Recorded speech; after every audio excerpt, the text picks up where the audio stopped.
The story that I think is relevant to this is one that I perhaps told a few times, and at least to people who've been close to me. And I'll try to be as fast as I possibly can. But fundamentally, I grew up in a household.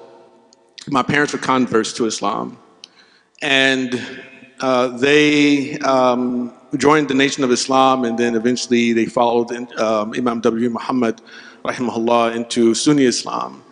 And me and my siblings, we grew up as a bit more like cultural Muslims. And so the very first word that I knew for God was Allah subhanahu wa ta'ala.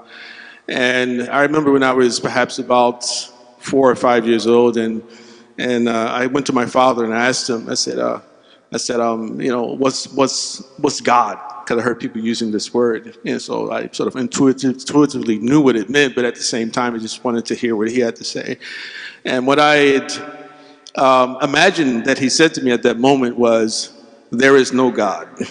There's Allah, you know, which meant to me that there's no such thing as God, right? And so, being a little boy and credulous, and of course Dad knows better than anyone else, I started to struggle with faith from that particular moment. And I remember, as of course the years went by, now I'm 9 years old, and we were living in Chicago at the time, and me and my younger cousin, he's 2 years younger than me, my cousin David, were walking down the street in Chicago.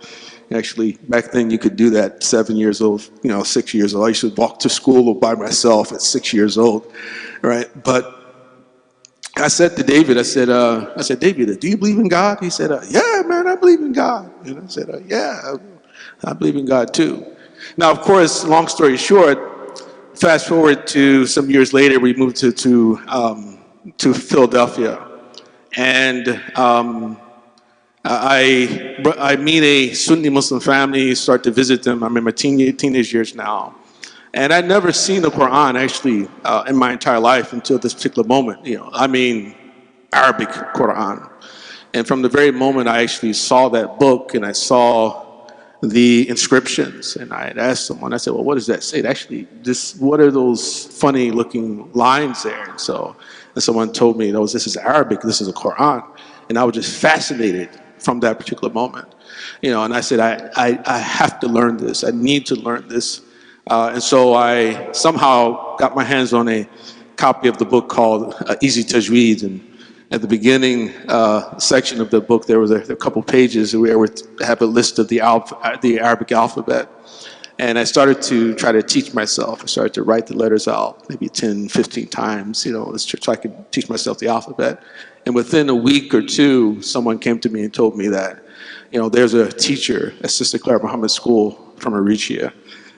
We called him Imam Abarra, rahimahullah. He started an Arabic class, and that started my journey in the study of the Quran in Arabic. You know, so I don't know if that's exactly what you're looking for, but there it is, a story. That's fantastic. Jazakallah khair, Ustad. I want to take the question to Ustad Rania.